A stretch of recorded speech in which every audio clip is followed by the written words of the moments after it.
இணைந்திருக்கிறோம் நேயர்களே, வணக்கம். தமிழோட நிகழ்ச்சியுடைய தலைப்பு பகுதியிலே சந்தித்திருக்கிறோம். இன்றைக்கு என்ன விடயம் பார்க்க போகிறோம்? இந்த வள்ளுவர் கூறியிருப்பார், நீரின்றி அமையாது உலகு என்று கூறியிருப்பார். அதே போல நாங்கள் இந்த மண் மாஃபியா, காற்று மாஃபியா, இந்த வளச்சுரண்டல் மாஃபியா என்று பல மாஃபியாக்களை பார்த்திருந்தாலும் இந்த தண்ணீர் மாஃபியா என்பது பெரிய அளவிலே செயற்பட்டு கொண்டிருக்கிறது. குறிப்பாக இந்த தென்னிந்தியாவில் பார்த்தோம்னால் இந்த திரைப்படங்களே காண்பிப்பார்கள். தண்ணீர் மாஃபியா, போது தண்ணீர் விற்கிறார்கள். அதுக்கு சில படங்கள் அந்த அருவாம்படத்துக்கெல்லாம் காட்டுவாங்க. ரோட்ல வேக்காளுக்கு ஒரு தண்ணி எடுத்து ஃபில்டர் பண்ணிட்டு, சிலது ஃபில்டர் பண்ணாமல் யாரும் பாவச்சிட்டு போட்ட போத்துகள் எடுத்து அதுக்கு காற்று நிரப்பி அதெல்லாம் சுருங்கின போத்துக்களை விரிய செஞ்சுட்டு அந்த போத்துக்கள் தண்ணியை நிரப்பி அது ஒரு ஃபில்டர் வாட்டர், மினரல் வாட்டர் என்று லேபிள் ஒட்டி கொடுக்கக்கூடியதாக இருக்குது. அப்போ இதெல்லாம் திரைப்படங்களில் பார்க்கும்போது அடுத்த திரைப்படங்களில் தமிழ்நாட்டில் குப்பையாக இருக்கக்கூடிய அந்த சேரிப்புறங்கள் நடக்கிறது, எங்களுடைய நாடுகளும் நடக்குது. அண்மையில் நான் ஒரு தண்ணீர் போத்தில் வாங்கிட்டேன். அந்த தண்ணீர் போத்தில் வாங்கிக்க அந்த தண்ணிப்போத்துல இந்த தண்ணிப்போத்து அது ஒரு மினரல் வாட்டர் போட்டிருந்தா அது உண்மையை மினரல் வாட்டர் இல்லை, அது ஒரு ஃபில்டர் வாட்டர் ஒழுங்காக ஃபில்டர் வாட்டர் பார்த்தோன்னா அதுக்கு இருக்கக்கூடிய நியூட்ரிஷன் கண்டென்ட்டோ அதில் என்ன பாவிச்சார்கள், அது நட்போசனாகும் எதுவுமே அந்த லேபிளில் அதில்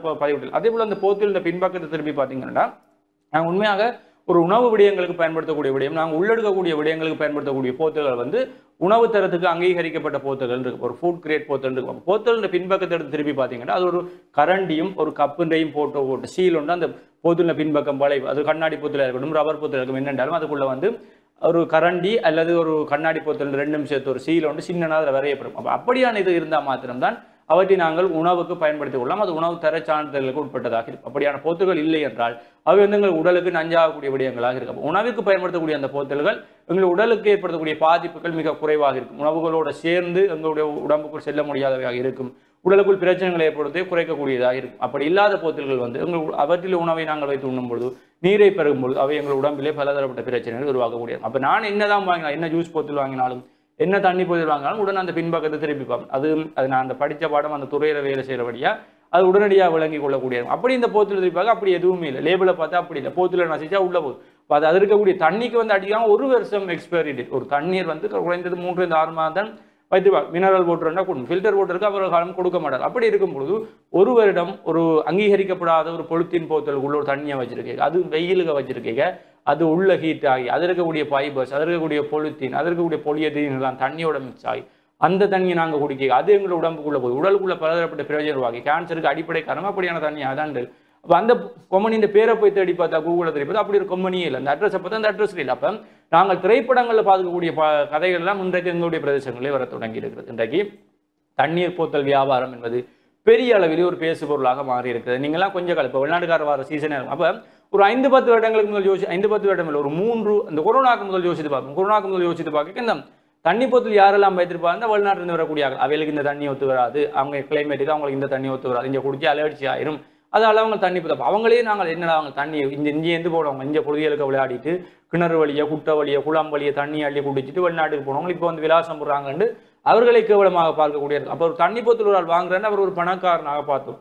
இப்போ பணக்காரர்களுக்கானதான் இந்த தண்ணி போத்தல் பார்க்க. இன்றைக்கு நாங்கள் எல்லாருமே தண்ணி எந்த ஒரு நிகழ்ச்சி எடுத்தாலும் முதலாவது தண்ணி போத்தல் அரேஞ்ச்மெண்ட் ஆயிருக்கு. அந்த காலத்தில் கேன் தண்ணியை கொண்டு வச்சுட்டு ஒரு கப்பை வச்சு வாத்து கொடுக்கக்கூடியது. இன்றைக்கு தண்ணி போத்தில் நாங்கள் திருவிட விடா, தண்ணி போத்தில் பூப்பணி நீராட்டு விடாண்டா, தண்ணி போத்தில் பிறந்த நாள்ண்டா, தண்ணி போத்தில் வீட்டு ஒரு ஃபங்க்ஷன் செய்யறா, அதுக்கு தண்ணி போத்தில் அல்லது அலுவலக மீட்டிங் அதுக்கு ஒரு தண்ணி போத்தில் வந்து இன்றைக்கு எல்லா இடத்துக்குமே தண்ணி போத்தில் எங்களுடைய முதலாவது. இதுக்கெல்லாம் யார் காரணம் என்றால் இந்த தண்ணீர் மாஃபியாக்கள். இங்கே தண்ணி பிரச்சனை, இங்கே தண்ணீரை கல்சியம் கூட இருக்கின்றது, அதை வேறு விடமாக கொண்டு போய் இன்னொரு பக்கம் இங்கே இருக்கக்கூடிய தண்ணீரை மலம் கலந்து விட்டது, அதனால் தொற்றுகளை ஈக்குவலி போன்ற கிருமிகள் பரவும் என்ற ஒரு சில இடங்களில் இடைப்பட்ட விடயங்களை வைத்துக்கொண்டு அதே ஒரு வியாபாரமாக விளம்பரமாக மாற்றி எண்ணெய் கலந்து விட்டு அவற்றி ஒரு விளம்பரமாக மாற்றி இங்கே இருக்கக்கூடிய தண்ணியாக இருந்ததால் மக்களுக்கு உடல் பிரச்சனைகள் வருகிறது, இங்கே நிலத்தடி நீர் இல்லாமல் போய்விட்டது, நீர் வறண்டு போய்விட்டது என்றும் எல்லா விடயங்களையும் கூறி சமூக வலைத்தளங்களை அவற்றை பூதாகாரமாக்கி தண்ணீர் இங்கே இல்லை, இங்கே குடிக்கிற தண்ணியால் வருத்தம் பெறும் என்று சொல்லி நாங்கள் உங்களுக்கு வெளியிருந்து தண்ணீர் இறக்குமதி செய்கிறோம், மினரல் வாட்டர் தாரம், ஃபில்டர் வாட்டர் தாரம் என்று எல்லாத்தையும் கொண்டு வந்து எங்களை தண்ணீர் போத்தலுக்கு அடிமையானவர்களாக மாற்றினார். அப்போ சீமான் இந்த இந்தியாவிலே மாநாடுகள் வைக்கும்போது கூறுவார், எதிர்காலத்தில் ஒரு யுத்தம் வந்தால் அது நீருக்கும் சோறுக்குமானதான் இருக்கும். அப்போ 3ஆம் உலகப் போர் நீரை எந்த நாடு அதிக வைத்திருக்கோ அந்த நாட்டுக்கானதான் நீராக இருக்கும் என்று கூறும்போது இந்த நீருக்குரிய தட்டுப்பாடு செயற்கையாக ஏற்படுத்தப்பட்டு கொண்டிருக்கிறது. தமிழ்நாடுகள், இந்தியா போன்ற இல்லாமல் எங்களுடைய பிரதேசங்களில் தண்ணீர் வளம் நிறைந்து காணப்படுகிறது. நிலத்தடி நீர் இன்னும் உயிர்ப்போடு இருக்கு. ஆனால் அதை இல்லாமல் போய்விட்டது போல் காண்பித்து குடி தண்ணீருக்காக நாங்கள் போத்தலில் அடைக்கப்பட்ட தண்ணீரை இறக்கி கொண்டிருக்கிறோம். போத்தலில் அடைக்கப்பட்ட தண்ணீரை நாங்கள் இறக்குவது பெரிதில்லை, அது தரமான தண்ணீரா என்பதுதான் கேள்வியாக இருக்குது. அனுமதிக்கப்படாத பல்வேறு நிறுவனங்கள் வருகின்றது, அனுமதிக்கப்படாத உணவுத்தர கட்டுப்பாட்டு முறைகளை பயன்படுத்திக் கொள்கிறார்கள். அவங்க லேபிளில் உண்மையான உற்பத்தி திகதி முடிவு திகதி இல்லை, அதுக்கான காலாவதி டைம் வந்து கூடவா இருக்குது. அங்கே இருக்கக்கூடிய நியூட்ரிஷன் அல்லது நட்போசனை விடயங்கள் தெளிவில்லாமல் இருக்கு.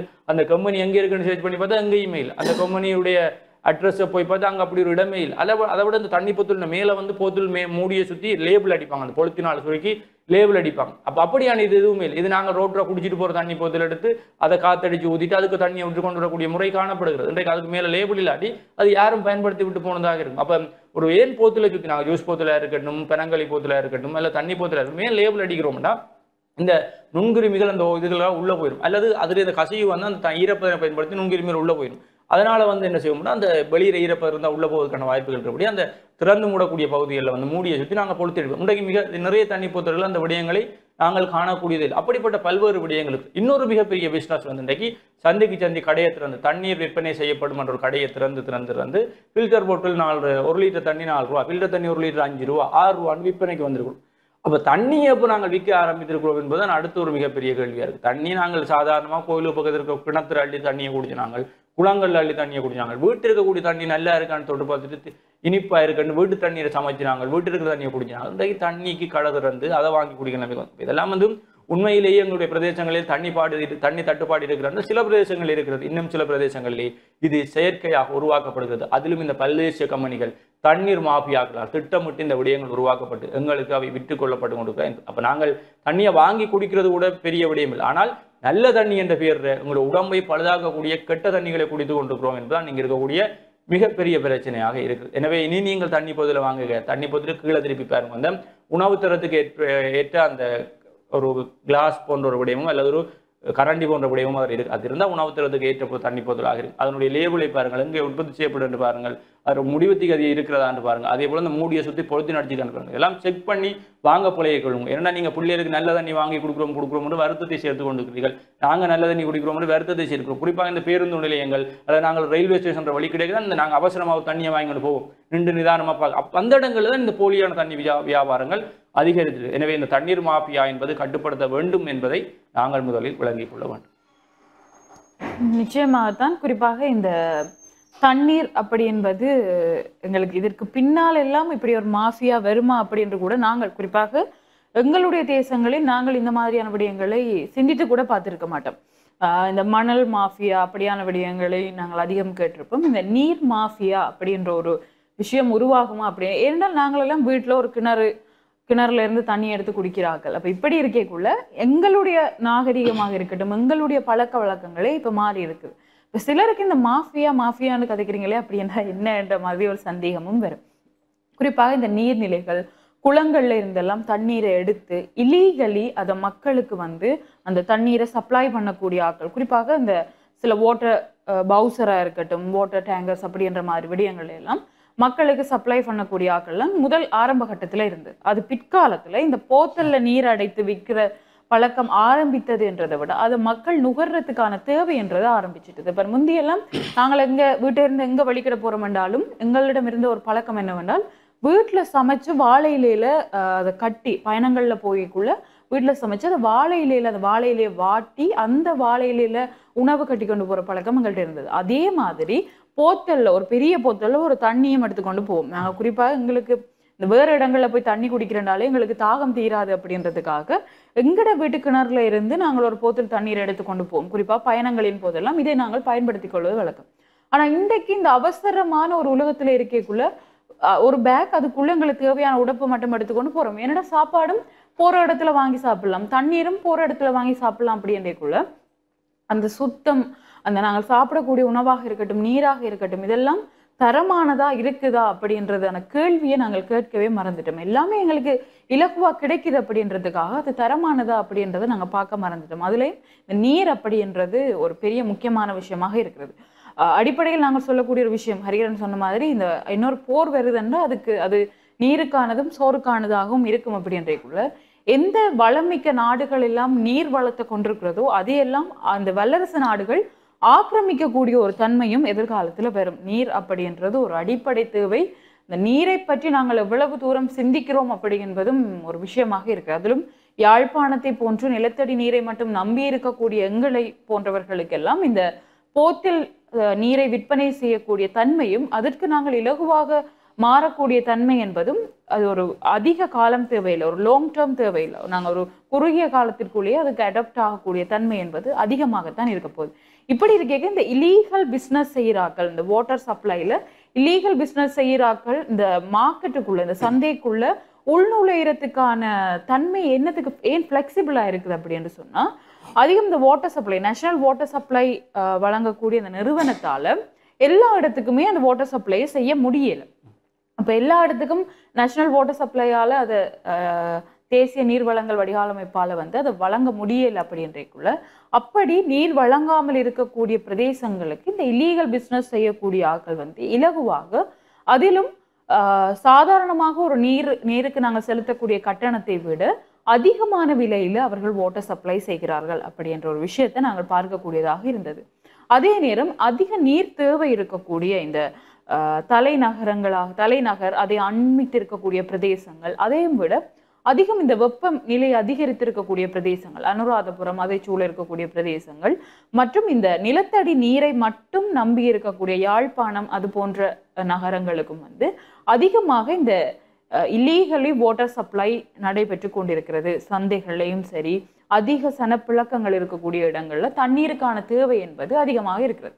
பயணங்களின் போதும் தண்ணீருக்கான தேவை என்பது அதிகமாக இருக்கிறது. அப்போ நாங்கள் இந்த இல்லீகல் வாட்டர் சப்ளை அப்படின்றதும் இந்த வாட்டர் மாஃபியா அண்டைக்குள்ளேயும் நாங்கள் வாங்கி குடிக்கிற தண்ணீரை மட்டும் நாங்கள் பார்க்கக்கூடாது. நிறைய ஹோட்டலாக இருக்கட்டும், ரெஸ்டாரண்ட்ஸுக்கு அங்கே போய் நாங்கள் குடிக்கக்கூடிய தண்ணீரினுடைய தரம், அதை விட நாங்கள் பொது வழிகளில் வாங்கி குடிக்கக்கூடிய டீ காஃபி அதுக்கு பயன்படுத்தக்கூடிய தண்ணீர், அது தொடர்பாகவும் நாங்கள் கவனமாக இருக்க வேண்டும். நாங்கள் வாட்டர் அதனுடைய தரம் அப்படி என்ற உடனேயே நாங்கள் இந்த போத்தல் தண்ணீரை மட்டும்தான் கவனம் செலுத்துகிறோம். அதே நேரத்துக்கு இந்த தண்ணீரை பயன்படுத்தி தயாரிக்கக்கூடிய டீ காஃபி அந்த மாதிரியான விடயங்களும், அதை பயன்படுத்தி இந்த நாங்கள் அதிகம் பயணிக்கக்கூடிய இந்த ஹோட்டல் ரெஸ்டாரண்ட் பயணங்களின் போது நாங்கள் உணவருந்தக்கூடிய இடங்களையும் இந்த தண்ணீரின் தரம் பற்றி நாங்கள் கொஞ்சம் கவனமாக இருக்க வேண்டும். நாங்களும் என்ன செய்வோம், தரமில்லாத தண்ணி தான், ஆனாலும் ஒரு வாங்கக்கூடிய விலையில பயணத்தின் போது தாகமாக இருக்குது வாங்கி குடிக்கணும் அப்படி என்ற ஒரு நிலையில நாங்கள் அந்த தண்ணீரை வாங்கி குடிக்கிறோம். ஆனாலும் அதனுடைய பாதுகாப்பும், குறிப்பாக இந்த உணவுத்துறை சார்ந்திருப்பவர்கள் ஹரிஹரன் கூறியிருக்கக்கூடிய விஷயங்கள், இந்த நுணுக்கமான விஷயங்களை எல்லாம் உண்மையில் ஒரு பயணத்தின் போது நாங்கள் கவனிக்கிறதே இல்லை. ஒரு தாகமா இருக்குதுன்னு ஒரு தண்ணிப்பத்தில் வாங்கி தண்ணியை குடிச்சிடுறோம். அது வந்து ஒரு அடிப்படையில ஒரு விற்பனையாளருக்கும் ஒரு வாங்கக்கூடிய ஒரு கஸ்டமருக்கும் இடையில இருக்கக்கூடிய ஒரு நம்பிக்கையாக கூட இருக்கலாம். ஒரு பாதகமான ஒரு கேடான தண்ணியை எனக்கு இவர்கள் தரமாட்டார்கள் அப்படின்ற ஒரு அடிப்படை நம்பிக்கையிலையும் அந்த பிஸ்னஸ் நடைபெறலாம். ஆனால் விற்கிறவர்களுக்கும் அந்த மனநிலை இருக்குமோ தெரியாது. இந்த சில காணொளிகளை எல்லாம் நாங்கள் சமூக வலைத்தளங்களில் பார்த்துருப்போம். இந்தியாவில் இடம்பெற்றிருக்கக்கூடிய ஒரு காணொளி, புகையிரத நிலையத்திற்கு வந்து இந்த தண்ணி சப்ளை பண்றதுக்காக போத்தில் நீர் வந்து அங்க இருக்கக்கூடிய மலசலத்தில் இருக்கக்கூடிய டப்பில் இருந்து எடுத்து நிரப்பப்பட்டு அதை வந்து அங்க இருக்கக்கூடிய பயணிகளுக்கு வழங்கி இருக்கக்கூடிய காணொளிகள் எல்லாம் நாங்கள் சமூக வலைத்தளத்தில் பார்க்கிற பொழுது, நாங்கள் இவ்வளவு நாளா இந்த குடிச்சு கொண்டிருக்கக்கூடிய தண்ணீர், அதை தாண்டி அந்த ஒரு ரெஸ்டாரண்ட்டுக்கோ ஒரு ஹோட்டலுக்கு போய்க்கலாம், அங்க தரக்கூடிய தண்ணீர் எல்லாம் சுத்தமானதா தான் இருக்குதா அப்படின்ற ஒரு கேள்வி வரும். அப்ப நாங்கள் இந்த மாதிரியான சின்ன சின்ன விஷயங்கள் எல்லாம் நாங்கள் அனுமதித்து கொண்டு போய்க்குள்ளதான் இந்த இல்லீகல் பிஸ்னஸ் செய்கிறார்கள் எண்ணிக்கை என்பது நாளுக்கு நாள் சமுதாயத்தில் அதிகரித்து கொண்டிருக்கும். இந்த வழியில போனா நான் காசு அதிகம் சம்பாதிக்கலாம் அப்படின்னு நினைக்கக்கூடியவர்களுடைய எண்ணிக்கை குறைய வேண்டும் என்று சொன்னால், நாங்கள் எங்களுடைய உணவு பழக்கங்கள் சார்ந்தும் குடிக்கக்கூடிய தண்ணீர் சார்ந்தும் கட்டுப்பாடோடும் கவனமாகவும் இருக்க வேண்டும் அப்படின்றத நாங்கள் சொல்லிக்கொள்றோம். நிச்சயமா. இப்போ இந்த தண்ணி பொது தண்ணி உடைக்கிறது ஆரம்பத்தில் மினரல் வாட்டர் தான் வந்தது. அதுக்கு பிறகு இன்றைக்காது மினரல் வாட்டர் இல்லாமல் எல்லாமே ஃபில்டர் வாட்டராக இருக்குது. உண்மையான மினரல் வாட்டர், உண்மையான நம்பர் 1 மினரல் வாட்டர்னா வந்து அது வந்து பல ஆயிரம் பெருமையான இந்த விளையாட்டு வீரர்கள் பயன்படுத்துவது மினரல் வாட்டராக தான் இருக்கு. இங்கே வந்து இப்போ அதில் எல்லாமே ஃபில்டர் வாட்டர், அதிகாரி கூறியது போல வியாபார நிலையங்களுக்கு மனச்சாட்சி இருக்காது. ஏன்னா எல்லாமே இன்றைக்கு சுயநலம் விற்பனை நோக்கமாக இருக்குது. எனவே தயவு செய்து காசை கொடுத்து நஞ்சை வாங்கி குடிக்காதீர்கள், பிள்ளைகளுக்கு கொடுக்காதீர்கள். வியாபாரம் என்ற பேரிலே உங்களுக்கு வரக்கூடிய இந்த விபத்துக்களை தவிர்த்து கொள்ளுங்கள். தண்ணீர் மாஃபியாக்கள் இருந்து கவனமாக இருந்து கொள்ளுங்கள் என்பதை நாங்களும் கூறிக்கொண்டு நாங்கள் உங்களிடமிருந்து விடைபெற்று செல்ல போகிறோம். மற்றும் ஒரு நிகழ்ச்சியில் உங்களை சந்திக்கும் முறை உங்களிடமிருந்து விடைபெற்று செல்லும் நான் உங்கள் ஹரிஹரன் மற்றும் ஹார்த்தியாயினி. நன்றி நேயர்களே.